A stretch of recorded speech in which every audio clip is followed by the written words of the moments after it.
topics and opinions expressed on the following show are solely those of the hosts and their guests and not those of W4WN Radio, its employees, or affiliates. We make no recommendations or endorsements for radio show programs, services, or products mentioned on air or on our web. No liability, explicit or implied, shall be extended to W4WN Radio, its employees, or affiliates. Any questions or comments should be directed to those show hosts. Thank you for choosing W4WN Radio.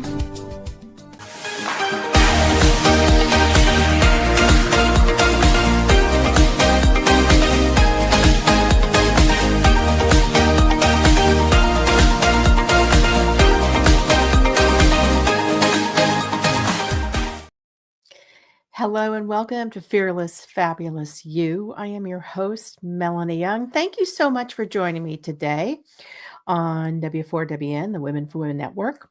You can hear all my podcasts anytime, anywhere on over 65 channels, and I invite you to follow me at Melanie Fabulous. I created the show to help women make better choices in their life about self-care, how they want to live, who they want to live with, and how they want to live the best of their life the rest of their life. It started after I was diagnosed for breast cancer, early stage. I'm okay. Underwent treatment and surgery and reconstruction, and then had this solid, what am I doing with the rest of my life? Because when you go through major life upheavals, and in cancer is just one of them, you kind of do a hard mental reset. What do I want to do with the rest of their life?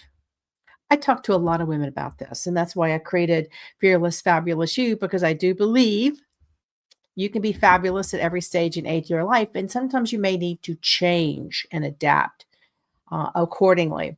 So the focus of today's show is the term staying relevant. I hear it all the time. I talk to women all the time. They don't feel relevant. How can they stay relevant? What's the point of being relevant? Are there things that are irrelevant in your life? What is the term relevant? Well, I did a lot of looking it up and to prepare for this show. And good old AI says to stay relevant means to continue being useful, important, or significant over time by adapting to changing circumstances, such as learning new skills, staying informed about current trends and demands, possibly acquiring new knowledge or skill sets for career growth or business development and expansion and scaling.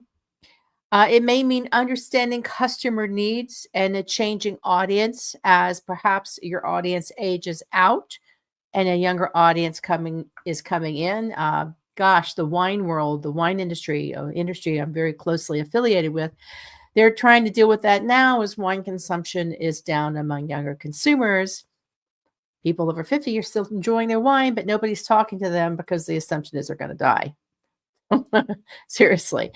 But people are trying to figure out how wine can stay relevant among young wine drinkers. How can certain shows stay relevant? It goes on and on and on. And it's not just about business, although it seems to be. It's also about life. The key signs of staying relevant, and then we're going to talk about why it even matters, because really I've been wondering that for about a couple of weeks now. The key aspects of staying relevant are being adaptive. Now, that's actually also important as you age. If you want to really show off your signs of being an old fart or an old bag, whichever. I call my husband an old fart. I've been called an old bag, and I've said old fart back to the person who called me an old bag. You got to be adaptive. If you're set in your ways and say, this is the way it's always been done, or this is the way I always want to do it, or this is the way we've done it forever, you're not showing flexibility and adaptability. You're being rigid. Much like your body, if you don't move your body and stretch your body and test your body will become rigid, and that's not good for your health. Well, being rigid in your attitude and not being flexible in how you think about things and approach things, this is as bad as not stretching and flexing your body. You're not moving your mental muscle very well, and you will appear to lack relevancy. People will go, old school, old time. Move on. Let's get something fresh and younger to think about it. You're going to get replaced if you're at work in a job. So adaptability is really important. It's also adaptability challenges your inquisitivity. People who are interested in staying relevant, adaptable, are also inquisitive. They're curious. They like to learn new things. Continuous learning is another sign and aspect of staying relevant. Acquiring new knowledge, stretching your mind, not just saying, I want to do the same old thing. Honestly, I think every day about things I want to take up. Today, I was taking a morning walk because I do believe that every morning my body is stiff as a board. And the only thing that gets it going, along with my mind, is moving. So I move every morning, whether it's swimming, walking, biking, yoga. I get my mind and body moving. What I like about swimming and walking is while I'm walking, I'm thinking. I was actually talking to myself, preparing for this show while I was walking today. But I passed some stables that are near me in City Park in beautiful New Orleans, where we live. And I saw two people riding horses. And I thought to myself, wow, I live so close to these beautiful stables. Why don't I take riding lessons? Why don't I try riding a horse? I've kind of been scared of horses ever since Christopher Reeve had that terrible accident, the actor. For a very brief millisecond, I took up riding to impress one of my British boyfriends. He dumped me, so I quit riding. But I thought, it's here, take it up. Further down on my walk, I saw these beautiful tennis courts. I used to play tennis as a young girl, and I quit slowly after my mastectomy. My hands, my upper body just wasn't strong, but I've tried pickleball. And I said, why am I not taking pickleball lessons and really getting back on the court? I walked a little further and I started thinking about, I made a mental list. I literally made a mental bucket list. You have bucket lists of travel. God knows I have lots of those. And I've been fortunate to, check off a lot of my travel bucket list, but I made a mental bucket list of things I want to learn, skills I want to acquire, things I want to learn before I die. And I hopefully have a couple more years left, but you never know, right? So I made a list, and I'd like to learn how to design jewelry. I'd like to understand artificial intelligence, master it, because that is important if you want to stay relevant in the workplace. I like the idea of learning about vintage jewelry because it's something that interests me, and I've been starting to sell it. I inherited a lot of vintage jewelry. I love to go to estate sales. I love to study it. I happen to love vintage jewelry to sell, to wear. And also I'd like to take an art course to learn how to take vintage jewelry and put it into artwork, either wearable clothing or framed art. I was at exhibit in New Orleans for a street festival, and I saw this beautiful piece of art made of vintage jewelry, and it inspired me. I want to do more with my hands. I've started making granola, and I thought, wow, wouldn't it be great to try to start a line of granola and just sell it at local street fairs? I think you see where I'm going with this. The idea is that I'm open to learning new things, and I have made a mental bucket list to do it. And I'm encouraging you to do the same thing. Make a mental bucket list of things you'd like to continue learning. It could also be reading. It could be, I'd like to read the Financial Times every day. I'd like to master investing. I'd like to do that too. I've started reading more financial newsletters.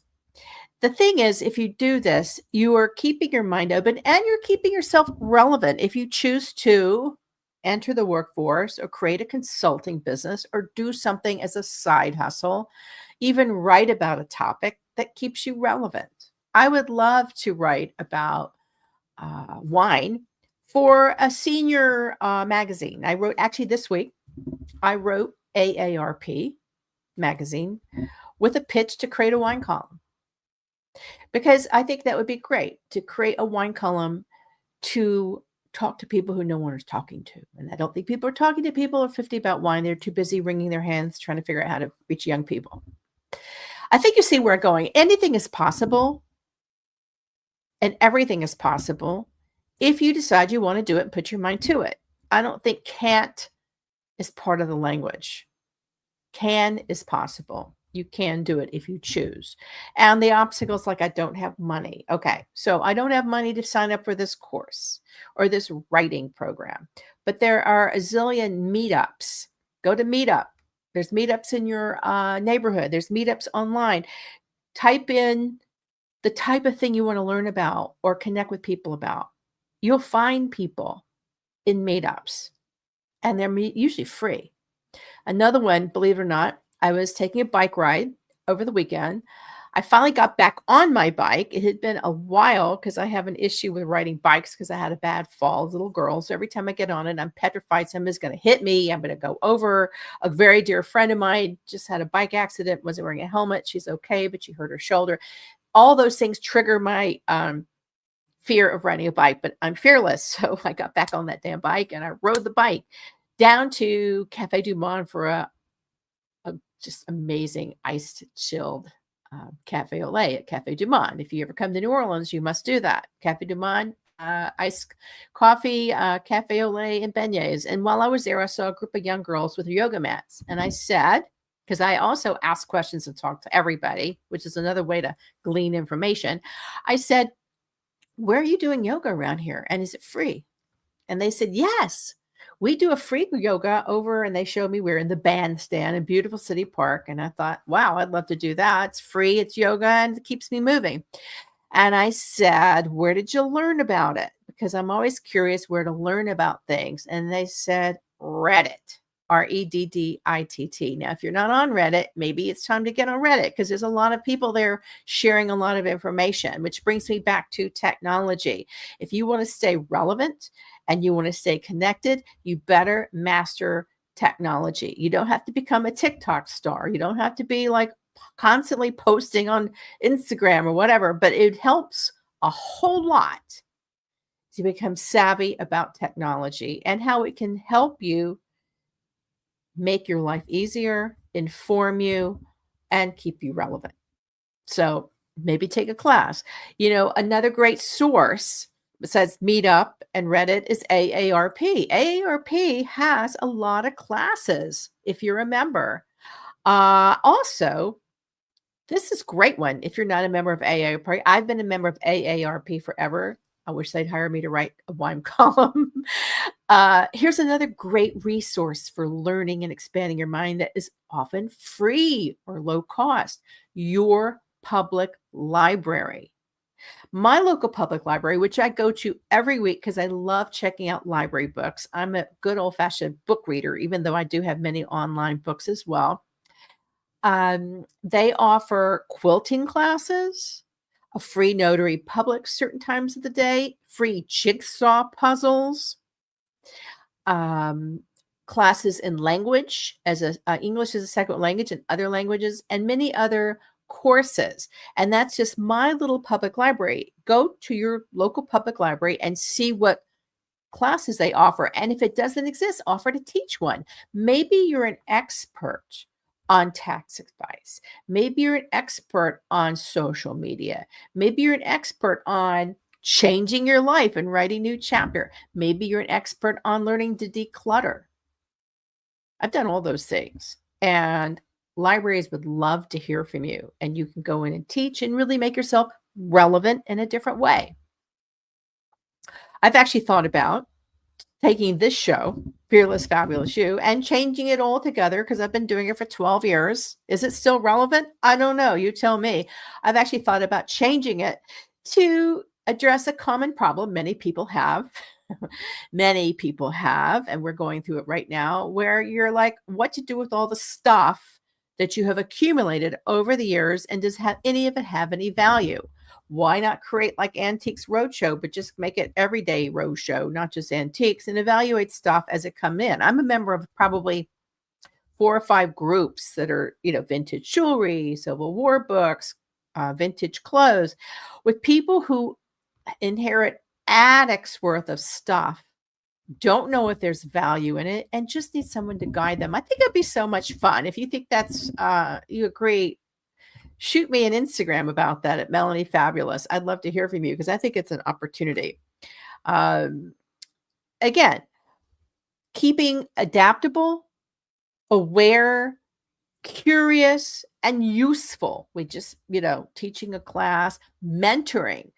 If you can afford not to work, I love you. You're awesome. I would love to be you. I still have to work. It's getting harder to find jobs that pay well or consulting gigs, but consulting is always a way to do it. And you can mentor people. There are wonderful mentoring networks where you can take your skills and your knowledge and mentor someone.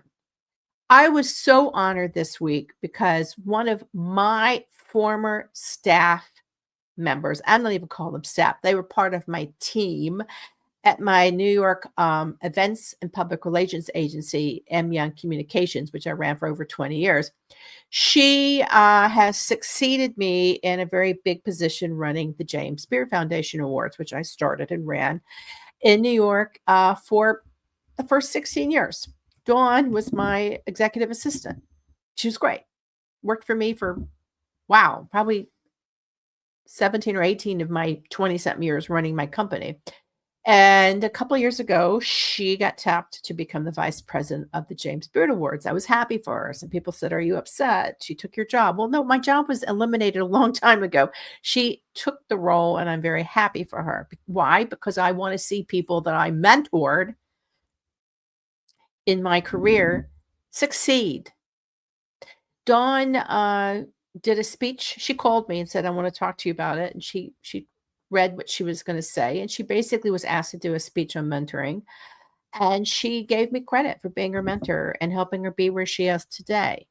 And I have to tell you, of all the things I've achieved, starting the James Beard Awards, starting Restaurant Week for the city of New York, running a successful company, helping raise lots and lots of money, millions of dollars for charities, working with Condé Nast Publications and producing events all around the country. You name it, I did it. It was awesome. My biggest achievement is mentoring people and seeing them succeed and move on to do great things. I think that's something to think about, which brings me back to being relevant. So I've been talking about why it's important to be relevant. People want you to be relevant so you can get a job, stay relevant in business, make sure that you are growing and expanding both mentally, financially, in community, whatever. Relevancy is so important as long as you're alive. However, I also have to say, is it always important to be relative? Is that like the end all of all things? And I have to say no. I thought about that as well because something happened recently to me. Well, a couple of things. I used to cringe and still do it the word formally. I hate it, or you used to be, or I formerly was, or I once was, because it makes it sound like you aren't relevant. And someone said to me, I was interviewed for a podcast on food, and she said, "You used to be really big. You used to be a big force." And I said, "I'm still big and grown and a force in a different way because I'm fearless and I'm still here."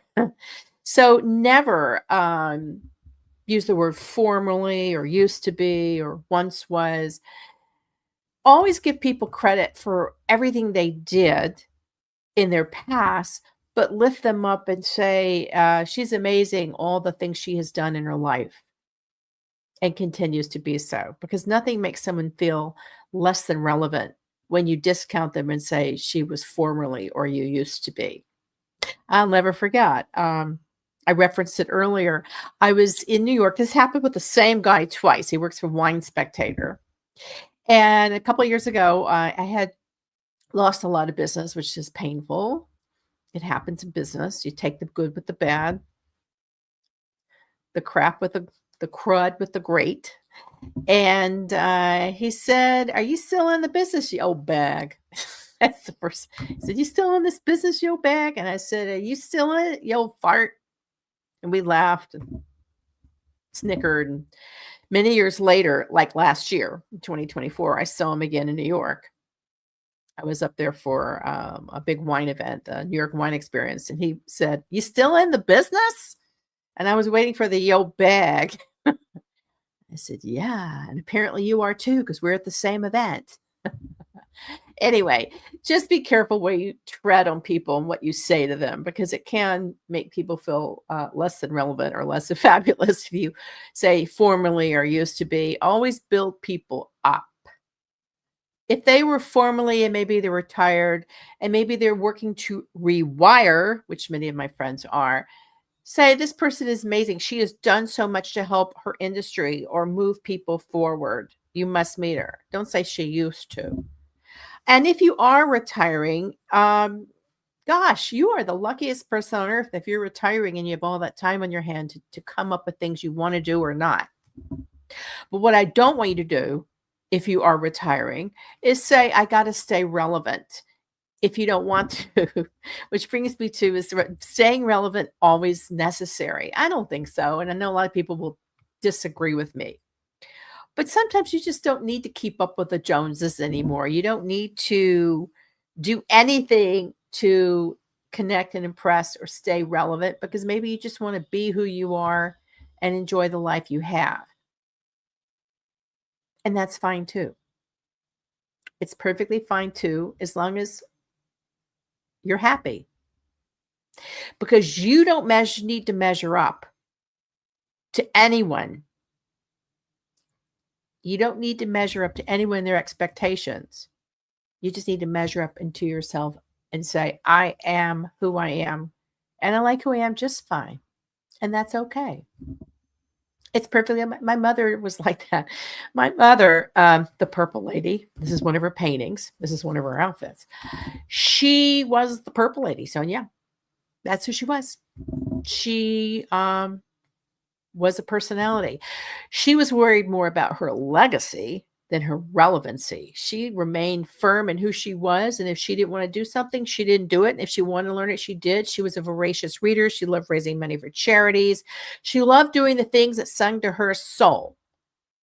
But if it didn't sing to her soul and didn't seem relevant to her life, she wasn't interested. She was more worried about legacy. How will people remember me when we live on? Which is another reason I'm doing this show. Because at the end of the day, at the end of your life, does being relevant really matter? My mother-in-law, Sally Ransom, died a little over a week ago, September 5th, 2025. Dave and I were in Maui having a wonderful vacation where we didn't drink. We didn't do emails. We didn't do any work. We just completely detoxed, and I don't like the word detox. So we detached and just lived in the moment. Read books, did all the things we love doing without worrying about anything. And I encourage everybody to do that sometime. We got the news that Sally had passed in her sleep. She was 93. It wasn't unexpected, but it's still a death, and the death of a maternal figure. And for Dave and I, the last parent. My parents are dead, and now both his parents are dead. So it kind of sunk in, and we both let it sink in differently. And of course, my instinct, because it's just my instinct as a writer and an event person and someone who's always coming up with things, I was like, when's the obituary coming out? Because the first thing I did when my best friend Julie died, I wrote her obituary. I wrote my mother's obituary while she was still alive, because she was a control freak. She wanted to make sure she knew what people were saying about her.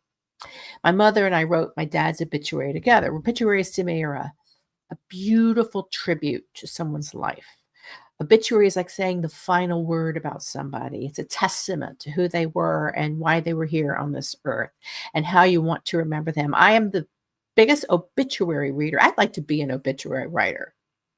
I read the obituaries at the New York Times, love them. I'd like to write obituaries. I don't think it's negative. I think it's a very positive thing. You're honoring someone's life. So I said, where's the obituary going to appear? Because she lived different places. And the response was from one of the brothers, there's not going to be an obituary. She didn't really have any friends left. And I let that sink in, because many of us may outlive our friends. It made me think about, how many friends do I have left now? I've moved 4 times. I have different friends in different places.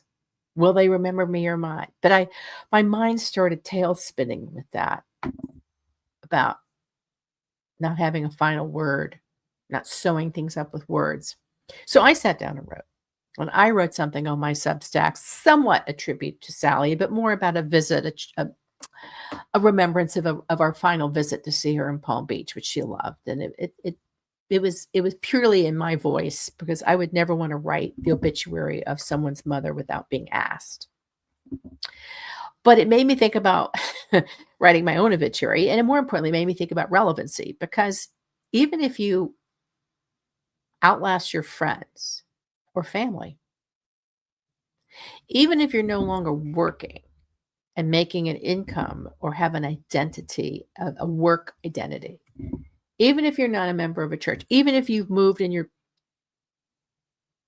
living independent living, whatever, you never want to outlive, does relevancy even matter? Does it really matter? What really matters is who you are and your character, and the beautiful life you graced on this earth, and the contributions you made, and the family you raised, and the friends you nourished, and the personality and the joy you brought. And the joy you brought to others, and the companionship to your loved ones, and the caring care you gave to your children and your friends and family, and the joy you had in doing things, whether it was traveling, playing tennis, riding horses, collecting jewelry, art, whatever. At the end of the day, I think that deserves a wonderful tribute. It's not about whether you are relevant in life anymore or not. I don't think being relevant really matters when the end is near. What really matters is you had a great life, and everyone deserves to be recognized, whether you agree with them or not. This same week we had a controversial person who was murdered. I don't want to get into it because I try really hard to stay out of political discussions, whether you agree with this person or not. He was murdered, and murder is bad. Murder is wrong. And whether you agree with him or not, and whether you felt that person was relevant or not, that person still had a life and a family and has an obituary and deserves, will be remembered. And it's like that with many people. You may not choose to remember everybody or consider them part of the world you want to live in, but they still remained relevant for what they did, and they touched people's lives. The one thing in this AI thing, and AI is something I'm learning myself, they said the key aspects of staying relevant are adaptability, continued learning, awareness, usefulness. Everybody's useful. And innovation. I think it's also important that relevancy means that you lived the best life you could. You brought joy to others and lived in joy yourself. And everything you did was relevant because you did it with purpose. The one thing they don't have in here, AI, because AI is not perfect, is purpose. And I think being relevant is having purpose. And your purpose and my purpose may be different. Your purpose may be simple. I just want to be healthy, be with my family, get Thanksgiving dinner ready, and have people over, take walks every day. And other people may say, no, I want my purpose. I want to start a charity. I want to save the world. I want to feed children. I want to start a new business. Everybody has different levels and types of purpose, and they're all good because it's purpose. And to me, purpose is more important than relevancy. And being relevant to me means having purpose. I don't think you could be relevant unless you have purpose. What is the purpose? So I want you to think about that, because if anyone ever says to you, that's irrelevant, it's no longer relevant, you need to be ready with a response to say, but I have purpose and I have a presence, and that is relevant. I think it's really important because a lot of people start to feel a little blue when they feel like being aged out and locked out and life is getting shorter, or a good friend dies, or something terrible happens at the news. And I think you have to do this like mental reset about purpose and passion and reset it. And maybe turn off. There's a zillion podcasts out there, by the way, on staying relevant. Mine is not about that. This particular topic is about it because it was top of mind, because things happened in the world and in my life that made me think about relevancy and what's the point? What's the point when you're all going to go down the same path anyway? Well, I think the point is making the journey better and making it more purposeful. And by doing that, as I said, you will believe in being more relevant if you choose to want to have that feeling. And people will see it. And if anyone discounts you in any other way and says you're no longer relevant, you need to be able to say either screw you or you're so wrong and let me correct that. Because you should stand up for yourself when people try to, say you're not relevant. Anyway, again, if you're in business, this is a whole nother topic. You've got to stay relevant to adapt to market changes. It's a whole nother discussion. I'm really talking about it in our personal life. Anyway, I'm going to leave you with something I've been doing frequently. First, I'm going to again remind you, a lot of this is discussed in my book, Fearless, Fabulous You, Lessons on Living Life on Your Terms. This is my blatant promotion for my book. I have a section. It basically says how to stay fearless and fabulous at every age and stage of your life, so you feel purposeful and relevant.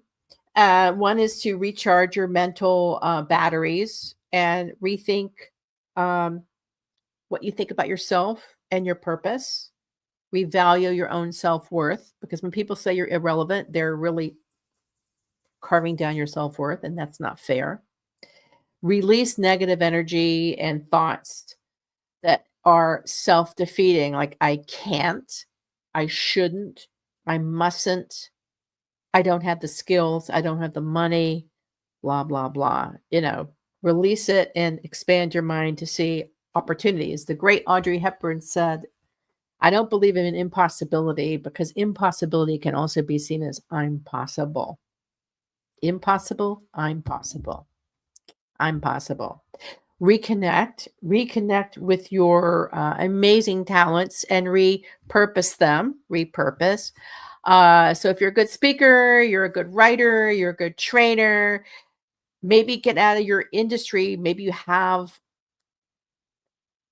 aged out of your industry, or maybe you're no longer relevant in your industry because honestly, you're not doing anything that your industry cares about or utilizes anymore. That just happens.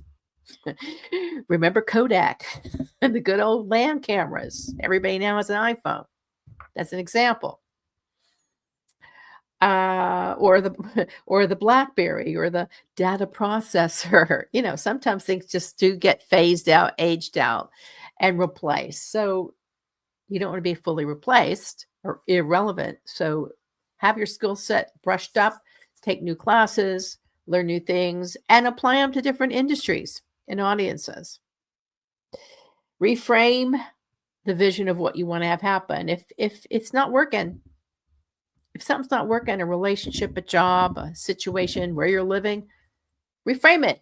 Do a vision board. Say, this is where I want to be next. I did that.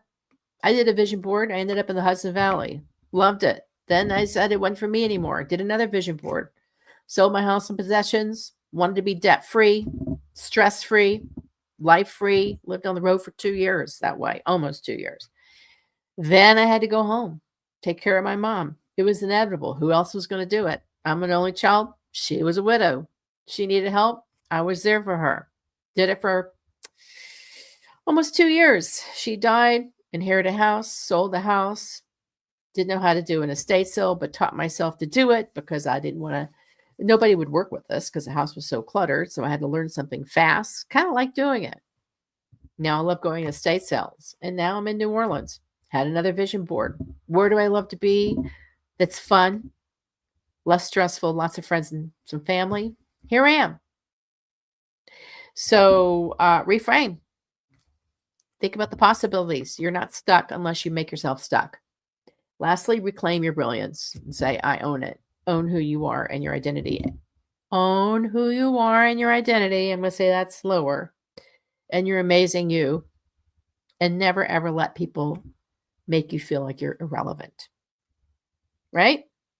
So that's the book, Fearless, Fabulous You, Lessons on Living Life in Your Terms. You can get it on Amazon. You can write me. I have about 200 in my closet, and I'll autograph them for you. I'm selling them for $8. Melanie at melaniefabulous.com. So that's my diatribe, as they say, on relevancy and staying relevant, and whether it's, does it matter, period, in life. What matters more than being relevant is having great character and being a person with great character and a person with great manners. So with that in mind, I'm going to leave you with something I say to myself. It was, I think, Dear Abby, or Ann Landers, one of them, Abby, and they were sisters, wrote, and my mother put on my pillow one night when I was fighting with her. I was fighting with her about stuff. I fought with her a lot. And she put it on my pillow, and I read it, and I read it again, and I read it to myself all the time. In fact, I've read it to myself so much that I don't think I can read it here. I think I know it by heart, and just bear with me if I screw it up. But it goes like this. What is class? Class never runs scared. It is sure-footed that it can meet life head-on and handle what comes along. Class never makes mistakes. Oh, no. Class never makes excuses. It takes its lumps and learns from past mistakes to move on. Class is considerate of others. It knows that good manners is nothing more than a series of petty sacrifices. Everybody wants to feel better. Manners matter. Class bespeaks an aristocracy that has nothing to do with ancestry or wealth. The descendants of royalty can lack class, true class, while the descendants of a Tennessee or Kentucky coal miner may ooze class from every pore. It's how you treat people, how you make them feel. Class never builds itself up by tearing others down. Class is already up and need not strive to look better by making others look worse.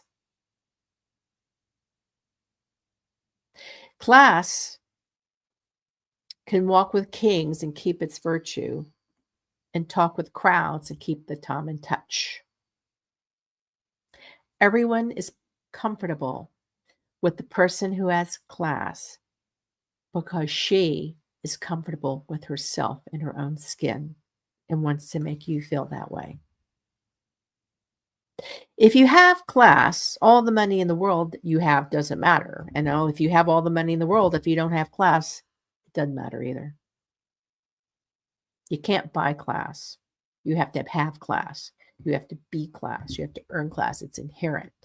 It's in how you treat people, how you see yourself, and how you have an outlook on the world. So I hope you're top of your class and you never lose it. And you never lose your spirit, your fearless, fabulous spirit. And you never, ever let anyone make you feel anything less than fabulous, because you're always relevant if you look at yourself. And if you ever have any doubts, just look in the mirror. This is what I did in my worst days during chemotherapy or when I was dealing with horrible clients. I would just look in the mirror and I would say that class. I would say that class speech to myself. And then I would look at myself and say, hey, Melanie, here's the fearless, fabulous you. And I say that to you now. Here's the fearless, fabulous you. You have choices in life on how you want to live. Hopefully many, maybe a few. But always choose to live on your terms and not be limited by the terms people set for you. And always choose, no matter what, to have class, exude class, and be fearless and fabulous. Thank you for joining me on this episode of Fearless, Fabulous You.